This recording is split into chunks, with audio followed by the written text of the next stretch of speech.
अल्हम्दुलिल्लाह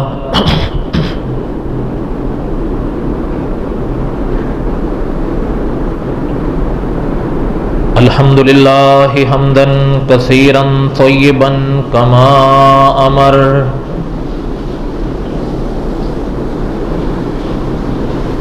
व अशहदु अल्ला इलाहा इल्लल्लाहु वहदहु ला शरीका लह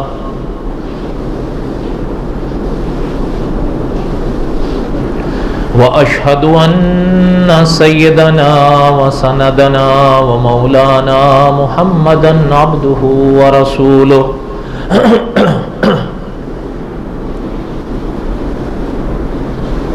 अम्मा बाद अऊज़ु बिल्लाहि मिनश शैतानिर रजीम बिस्मिल्लाहिर रहमानिर रहीम। नहनु नक़ुस्सु अलैका अहसनल क़सस बिमा औहैना इलैका हाज़ल क़ुरआन व इन कुन्त मिन क़ब्लिही लमिनल गाफ़िलीन।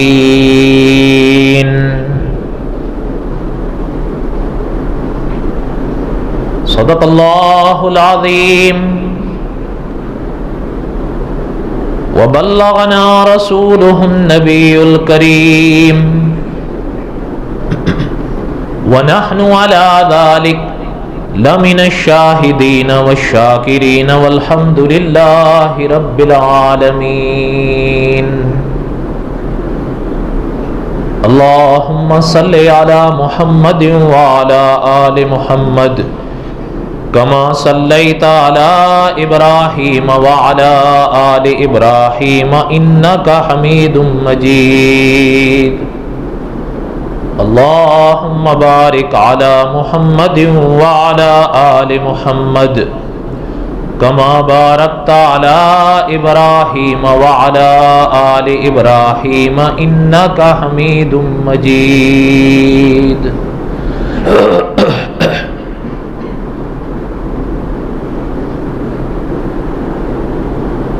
क़ससुल अंबिया अलैहिमुस्सलातु वस्सलाम में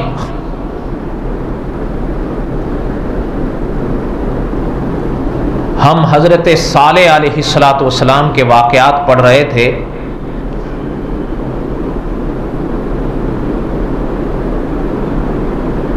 और गुज़श्ता जुमा हम यहाँ तक पहुँचे थे कि हज़रत सालेह अलैहिस्सलातु वस्सलाम से कौम ने मोजज़े का मुतालबा किया। हज़रत सालेह अलैहिस्सलाम ने दुआ की, अल्लाह ताला ने कबूल फरमाई। अल्लाह ताला ने अपनी कुदरत से हज़रत सालेह अलैहिस्सलातु वस्सलाम को ऊँटनी बतौर मोजज़े के दी। फिर ऊँटनी की बारी मुकर्रर हुई और एक वक्त आया कि कौम के कुछ लोगों ने उस ऊँटनी को कत्ल कर दिया।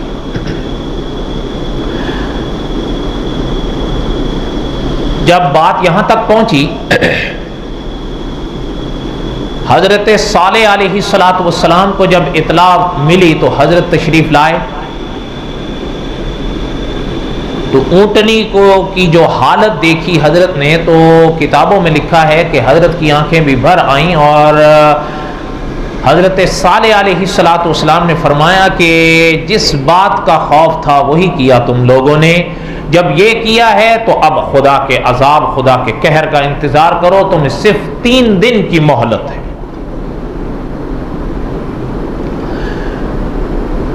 अब हज़रत सालेह अलैहिस्सलातु वस्सलाम ने जब उनको ये बात इरशाद फरमाई तो उलमा ने लिखा है कि जब पहला दिन आया हज़रत की पेश गोई का, उनके चेहरे जर्द हो गए।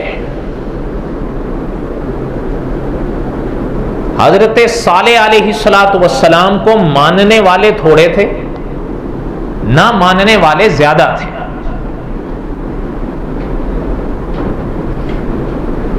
हत्ता के हिदायत के चिराग के मुसन्निफ ने तो लिखा है कि हज़रत सालेह अलैहिस्सलातु वस्सलाम पर जो लोग ईमान लाए और उस ईमान की तासीर से जो बचे, उनकी तादाद सिर्फ 120 मिलती है।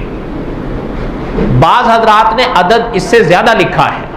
लेकिन बहरहाल साहिब हिदायत की के चिराग की तहकीक तो यही है कि जिन्होंने हजरत सालेह अलैहिस्सलाम को माना उनकी तादाद 120 थी, और इनके मुकाबले में जो ना मानने वाले थे उनकी तादाद किताबों में लिखी है 1500 खानदान, यानी अफराद नहीं, खानदान, यानी वो ना मानने वाले बहुत ज्यादा थे मानने वालों की निस्बत। तो जो ना मानने वाले थे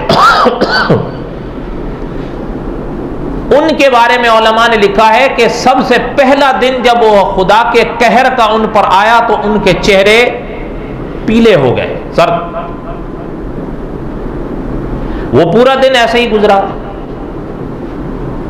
दूसरा दिन आया तो उनके चेहरे सुर्ख हो गए, लाल एकदम।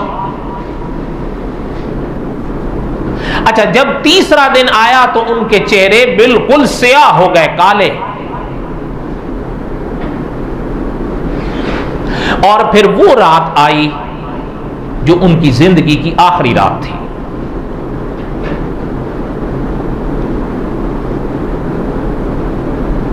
बाज़ किताबों में लिखा है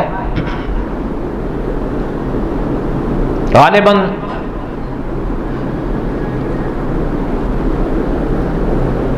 2 रातें और 2 दिन, कोई गलती होगी तो मेरी तरफ से होगी, ऐसे इंसान के यहां पेश आते हैं, हर इंसान को। फिर ना वो रातें आती हैं ना फिर वो सुबह आती हैं। उनमें से एक रात वो है कि उलमा ने लिखा है जो हर इंसान पर कब्र में पेश आती है। वो रात ऐसी है कि ना उससे पहले कभी इंसान पर आती है ना उसके बाद। बहरहाल अल्लाह ताला हमें और आपको फिक्र आखिरत नसीब फरमाए। क़ससुल अंबिया पढ़ने और सुनाने का मकसद भी यही है कि मैं भी और आप भी अपने अकायद की भी इस्लाह करें, अपने आमाल की भी इस्लाह करें। यानी अगर फ़कत यहीं तक बात रहे कि मैं बोलकर और आप सुनकर अगर यहीं थम के रह गए तो फिर ये तो कोई ख़ास बात ना, ये तो फिर वही बात हुई जैसे कहा जाता है कि नशिस्तन बकूफ्तन के बरखास्तन, आए कहा सुना और चल दी। जिंदगी में कोई तब्दीली भी तो आए। माह रमजान आता है, मसाजिद मदारिस भर जाते हैं, माह रमजान रुखसत होता है, खाली हो जाता है। ऐसा लगता है कि माह रमजान तक अक्सरियत सुधरी रहती है, माह रमजान गया तो बस फर्क। ये तो नहीं होना चाहिए। नमाज हर इंसान पर हर दिन में कम से कम 5 फर्ज हैं, 5 नमाजें फर्ज हैं। माह रमजान में इंसान पढ़े, जुमे को पढ़े, लेकिन बाकी औकात खारिज कर दे तो ये सही तो नहीं।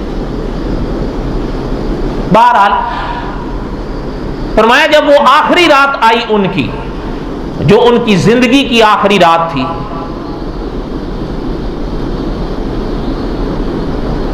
फ़अख़ज़तहुमुर रजफ़ा, कुरान पाक ने यहां रजफा फरमाया है। अच्छा, कुरान पाक ने एक और मकाम पर साइका फरमाया है, और कुरान पाक ने तीसरे मकाम पर सैहा फरमाया है। फरमाया कि अच्छा, एक तो हुआ जलजला, अच्छा एक हुई कड़क बिजली की, और एक हुई चीख। ये तीनों चीजें अलग-अलग हैं। एक है बिजली की कड़क, दूसरा है जलजला,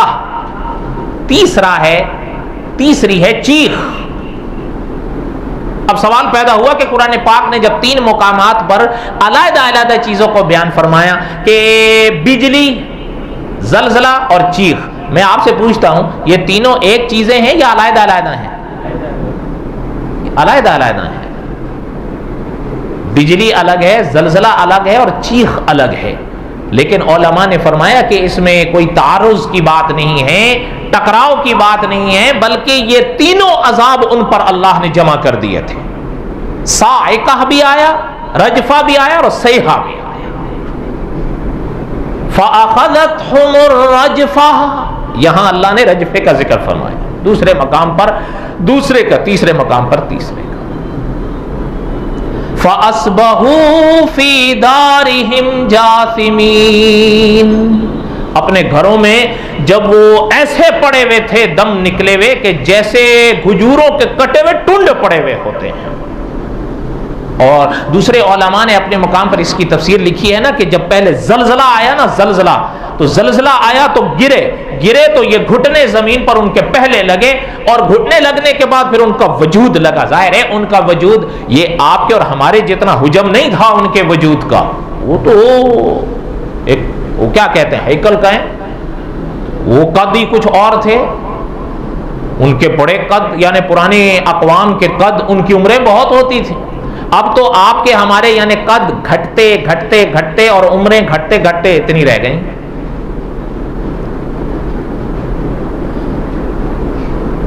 फरमाया कि जब जलजला आया तो पहले उनके ये घुटने लगे और उसके बाद उनका जिस्म लगा।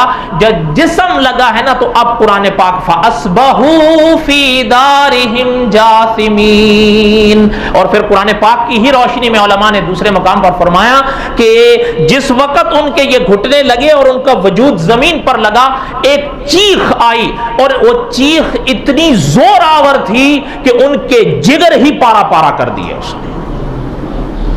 वो खुदा का कहर था। इसलिए कि आपको याद होगा कि जब हजरत सालेह अलैहिस्सलाम की दुआ अल्लाह ने कबूल फरमाई थी, तो उलमा के हवाले से हमने पढ़ा था कि अल्लाह ने फरमाया था कि सालेह, हम आपकी दुआ कबूल करते हैं और हम आपकी दुआ पर उस ऊंटनी को पैदा करते हैं, लेकिन देखने के बाद अगर ये ना माने तो फिर इन पर कहर भी ऐसा आएगा जो किसी पर नहीं आया हो। बहरहाल अल्लाह इस मौके पर हदीस शरीफ की रोशनी में उलमा ने लिखा है कि आप सल्लल्लाहु अलैहि वसल्लम ने भी फरमाया, खुदा से निशानियां नहीं मांगा करो। और उलमा ने पुरानी किताबों के हवाले से लिखा है कि हजरत ईसा अलैहिस्सलाम के पास एक दफा शैतान आया, आकर कहने लगा कि हजरत एक बात पूछने आया हूं, आप ये बताइए क्या हर बात खुदा के फैसले तकदीर से होती है? जो अल्लाह ना चाहे वो नहीं होती, जो अल्लाह ने नहीं लिखा वो नहीं होती? हजरत ने फरमाया बिल्कुल ऐसा ही है।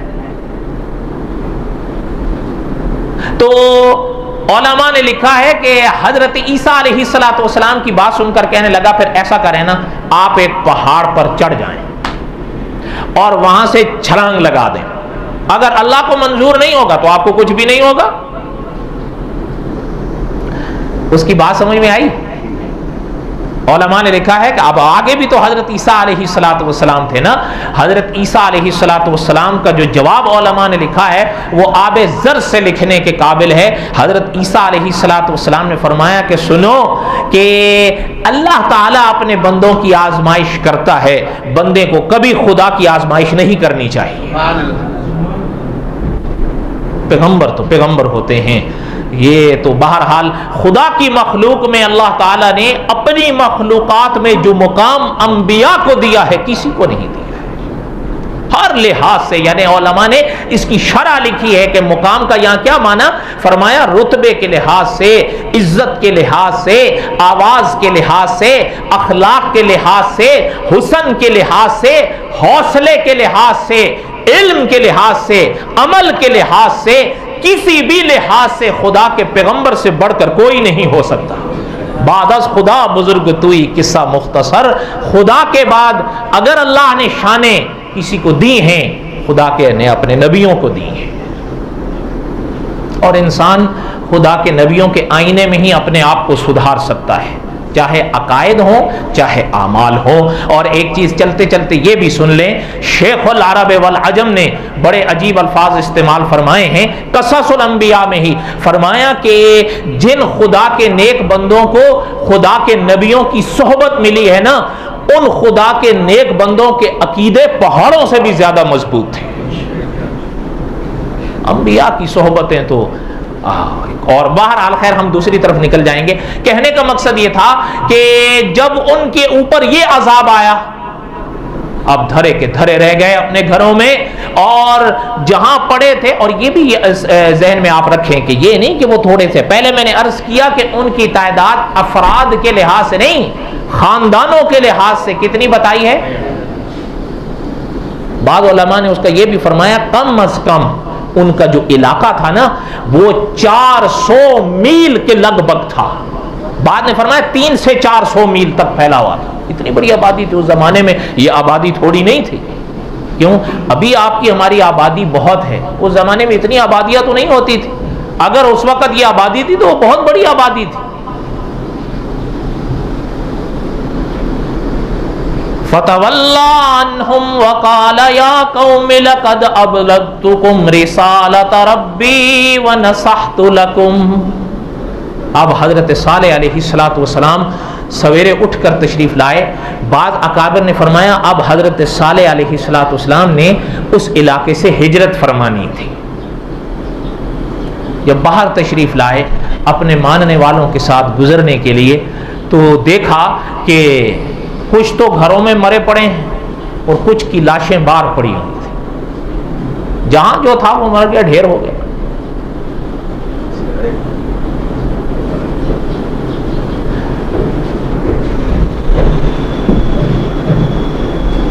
दुरूद शरीफ पढ़ लें। अल्लाहुम्मा सल्ली अला सय्यिदिना मौलाना मुहम्मदिन व अला आलि सय्यिदिना मौलाना मुहम्मदिन व बारिक व सल्लिम व सल्ली अलैहि। अब जब वहां से गुजरे तो उनकी लाशें देखी पड़ी हुई, पलटे, फतवल्ला, पलटे उन पर, फतवल्ला अन्हुम, पलटे हैं पैगंबर उन पर। वक़ाल या कौम लक़द अबलग़्तुकुम रिसालत रब्बी व नसहतु लकुम वलाकिन ला तुहिब्बूनन नासिहीन। फरमाया कि ए कौम, हमने तो खुदा का पैगाम तुम तक पहुंचा दिया था, तुम्हें नसीहत भी कर दी थी, पर क्या करें कि तुम्हें नसीहत करने वाले अच्छे ही नहीं लगते। नहीं समझ आई आप हजरात? पैगंबर के अल्फाज देखें, यानी खुदा के नबियों के कलाम में मुबालगे का जरा नहीं होता। इसलिए हमारे अकाबिर फरमाया करते हैं कि जो खुदा के नबी होते हैं वो शायर नहीं होते, और जो शायर होते हैं वो नबी नहीं होते। क्यों? इसलिए कि सबसे अच्छा शेर वो होता है जिसमें मुबालगा सबसे ज्यादा हो। आसमान का जमीन बना दिया जाए, जमीन की आसमान कर दी जाए। खुदा के नबियों की पाक जुबान मुबालगे से अल्लाह पाक रखते हैं, इसलिए खुदा के नबी शायर नहीं होते। लेकिन पैगंबर के यहां अल्फाज देखें, फतवल्ला अन्हुम वक़ाल या कौम लक़द अबलग़्तुकुम रिसालत रब्बी व नसहतु लकुम। हमने तो तुम्हें नसीहत कर दी थी ए कौम, वलाकिन लेकिन ला तुहिब्बूनन नासिहीन, तुम नसीहत करने वालों को पसंद ही नहीं करते। ये कह के हजरत तशरीफ ले गए। दुआ करें कि अल्लाह ताला हमारे भी अकीदों की हिफाजत फरमाए, अल्लाह ताला अपने कहर से अपनी पनाह नसीब फरमाए। हजरत सालेह अलैहिस्सलातु वस्सलाम अपनी कौम को तशरीफ लेकर गए। अच्छा, इस मौके पर याद रखें जो बात मैं आपको सुना रहा था, उलमा ने लिखी है, आप सल्लल्लाहु अलैहि वसल्लम ने भी फरमाया खुदा से निशानियां नहीं मांगा करो। और चलते चलते एक बात और भी सुन ले। उलमा ने लिखा है, एक कौल के मुताबिक अर्ज कर रहा हूं, हजारों साल बीत गए, इनकी बस्तियां जहां ये गर्क हुए, बाद अकाबिर ने यह तहकीक पेश की है कि मदीना तैयबा और तबूक के दरमियान में था इनका इलाका। हिज्र उसको कहा जाता था। बाज़ अकाबिर ने फरमाया है कि ये फलस्तीन के करीब पड़ता था। बाद उलमा ने, जो मैंने अभी अर्ज किया, फरमाया मदीना तैयबा और तबूक के दरमियान में था। जो बात आपको सुनाने चाह रहा हूं, बहरहाल हजारों साल गुजर गए हैं। आप सल्लल्लाहु अलैहि वसल्लम तबूक से वापस आ रहे थे, सहाबा साथ में थे।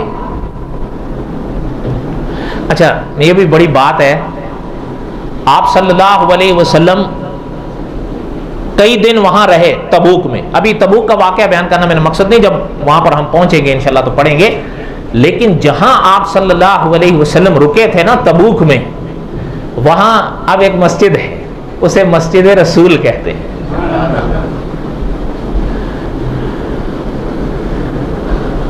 अगर करीब करीब आ जाएं, इसको बचाकर आगे आ जाएं, पीछे लोग पहुंच रहे हैं तो उनको सहूलत हो जाएगी। अल्लाहुम्मा सल्ली अला सय्यदिना व मौलाना मुहम्मदिन व अला आलि सय्यदिना व मौलाना मुहम्मदिन व बारिक व सल्लिम। आप सल्लल्लाहु अलैहि वसल्लम तबूक से वापस आए, इसी वादी पर आए, रास्ते में पड़ती थी ये। जब गुजर हुआ सहाबा साथ में थे। अच्छा, उस वादी में एक जगह सहाबा ने आटा लिया, पानी डाला, गूंदना शुरू किया।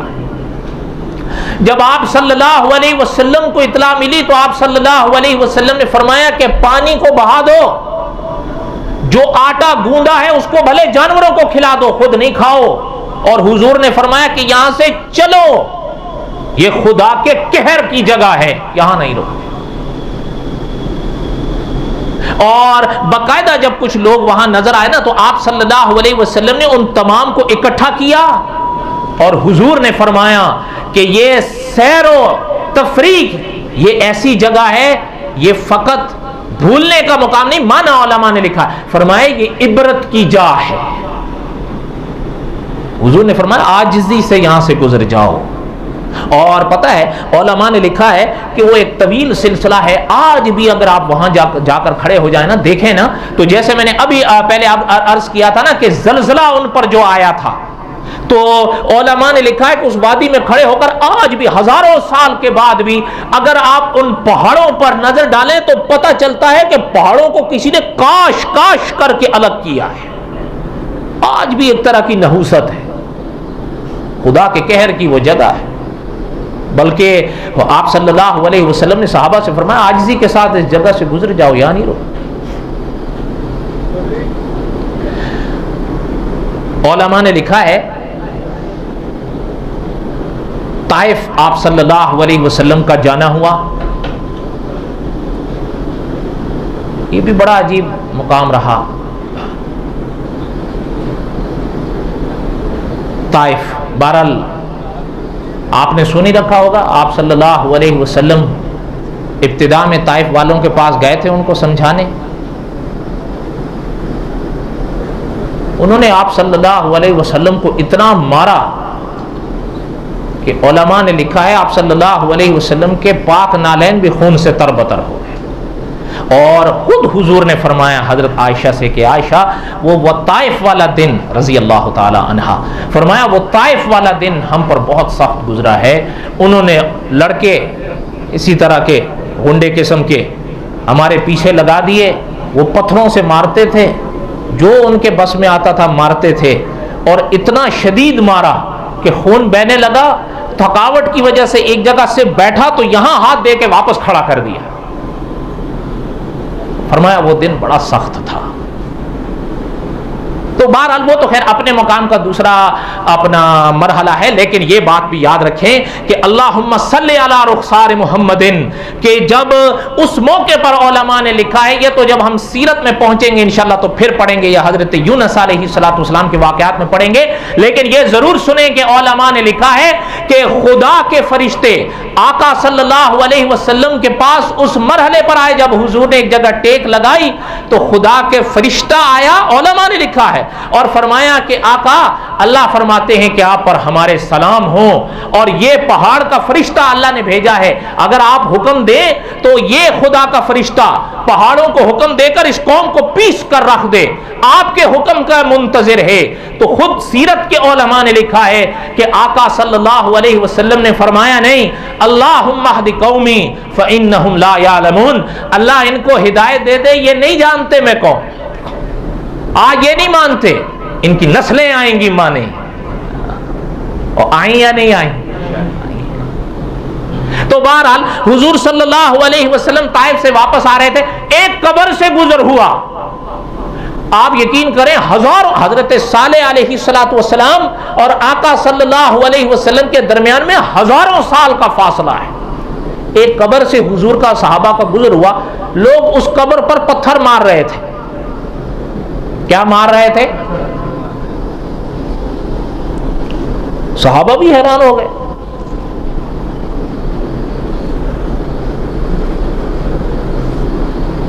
हुजूर सल्लल्लाहु अलैहि वसल्लम ने सहाबा से फरमाया, जानते हो ये कब्र किसकी है? सहाबा ने फरमाया कि अल्लाह और अल्लाह के रसूल बेहतर जानते हैं आका, हमें तो नहीं पता। आका ने फरमाया कि ये उस शख्स की कब्र है जो कौम समूद का एक शख्स था। ये जब कौम समूद पर, इसी कौम पर, हजरत सालेह अलैहिस्सलाम की कौम पर जब अजाब आया, हजरत सालेह अलैहिस्सलाम की कौम पर जब अजाब आया, ये हरम आया हुआ था। हरम मतलब वहां इसको कुछ नहीं हुआ, हरम में इसको नहीं, हरम तो हरम है, वहां इसको कुछ नहीं हुआ। लेकिन हुजूर ने फरमाया जब ये हुदूद हरम से बाहर निकल आया, वो कहर जो सालेह अलैहिस्सलाम की कौम पर उसकी बस्ती में आ रहा था, ये भी उसी से हिलाक हो। हुजूर ने फरमाया इसकी एक निशानी भी, हुजूर ने फरमाया जब ये मरा था, इसके पास इसकी सोने की झड़ी थी। क्या थी? सोने की झड़ी थी। फरमाया वो सोने की झड़ी को इसके साथ उस जमाने के लोगों ने दफना दिया था। साहब तारीख में है, उलमा ने लिखा है, सहाबा ने उसकी कब्र को खोला, उसकी कब्र को खोला तो उसके वजूद को तो जमीन खा पी चुकी थी, लेकिन सोने की झड़ी अभी भी दफन थी, सोने की झड़ी अभी भी वही थी। कोई बात समझ आई आपको? तो बहरहाल कहने का मकसद यह था। अच्छा, एक और चीज भी है, उलमा ने लिखा है कि ये जो हजरत सालेह अलैहिस्सलातु वस्सलाम ने अपनी कौम के उन लोगों की लाशों से खिताब किया था,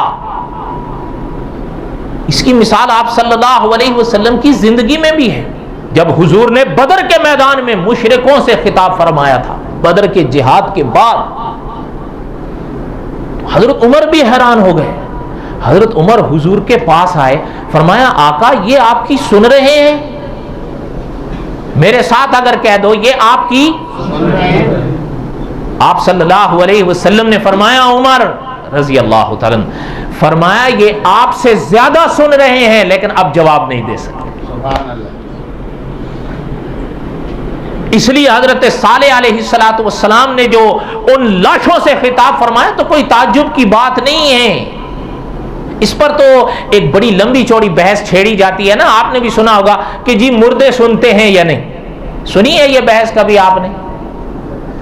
इल्मी लतीफा ही समझ के सुन लें। एक दफा उस्ताजुल उलमा अल्लामा खालिद महमूद साहब से किसी शख्स ने यही सवाल किया कि हजरत ये मुर्दे सुनते हैं कि नहीं। वैसे ये बात ज़हन में रखिएगा, ये इस मजलिस में मैं वो मसला बयान नहीं कर रहा हूं, सवाल सिर्फ सुने। फरमाया हजरत ये मुर्दे सुनते हैं या नहीं सुनते? ये अल्फाज भी मैं आपको बता रहा हूं, अंबिया के बारे में नहीं है। अंबिया के बारे में मिल के बोल दो, अंबिया के बारे में। हाँ, फरमाया हजरत ये मुर्दे सुनते हैं कि नहीं? अब आगे भी तो उस्ताजुल उलमा अल्लामा खालिद महमूद साहब थे ना, वो तो सुल्तानुल उलमा हैं, वो तो शम्सुल उलमा हैं, वो तो उस्ताजुल उलमा हैं। फरमाया भाई बात सुनो, बात ऐसी है, जो है ना बरेलवियों के, वो हर वक्त सबकी सुनते हैं, जो है अहले हदीस ब इस्तिलाह जदीद के, उनके कभी भी किसी की नहीं सुनते, और जो है देवबंद वालों के, उनके कभी सुन लेते हैं कभी नहीं सुनते। आपको नहीं समझ में आई है?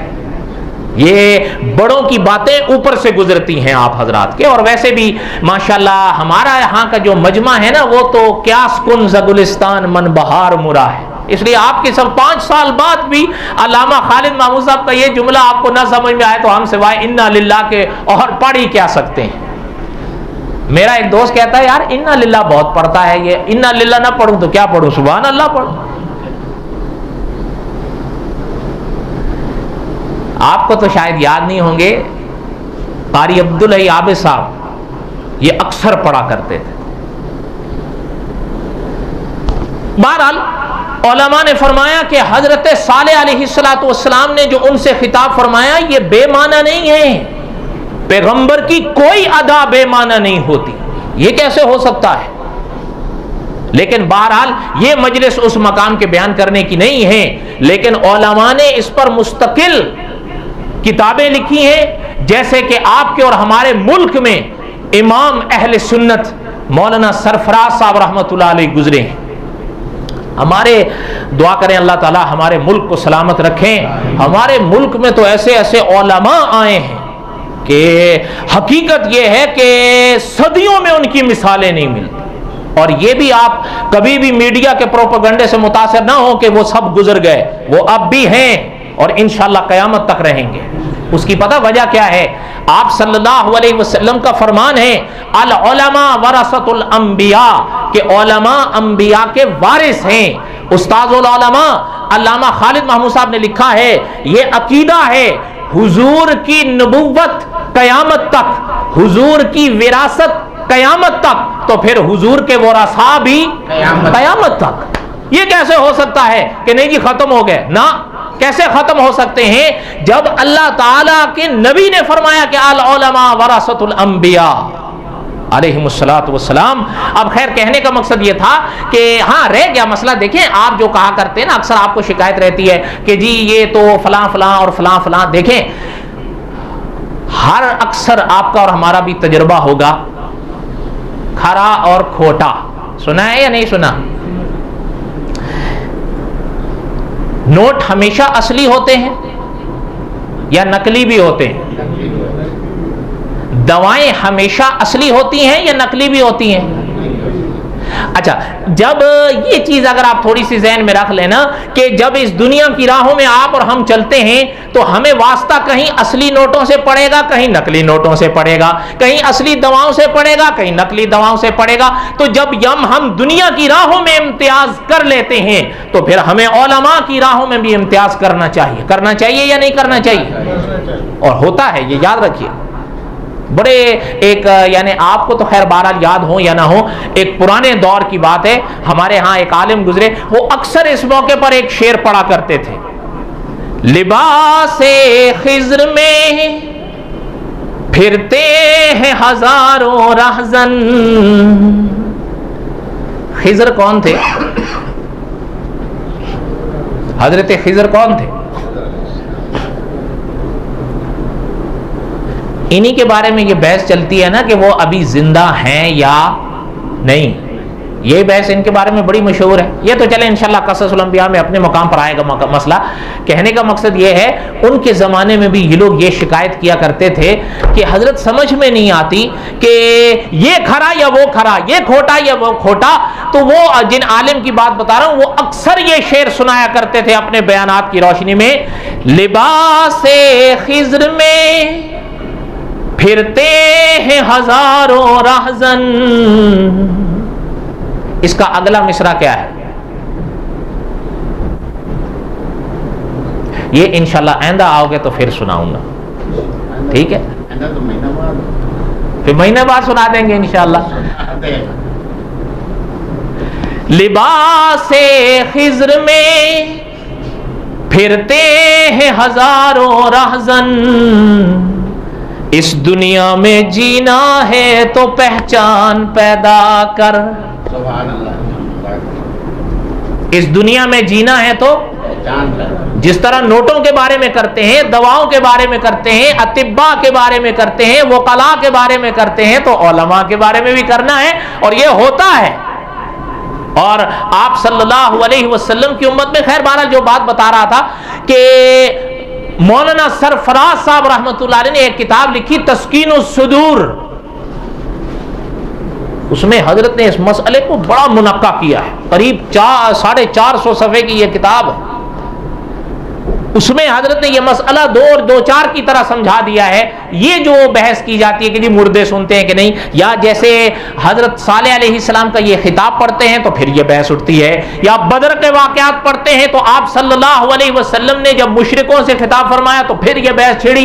तो बहरहाल हमारा अहले सुन्नत व जमात का जो अकीदा है हजरत ने अपनी उस किताब तस्कीनुस सुदूर में बिल्कुल मुनक्का कर दिया है। अब फर्क और सिर्फ ये रह गया है या देर इस बात की है कि आपने और हमने उसको पढ़ना है। अल्लाह ताला आपके हम सब के हामी और नासिर हो। वमा अलैना इल्लल बलागुल मुबीन।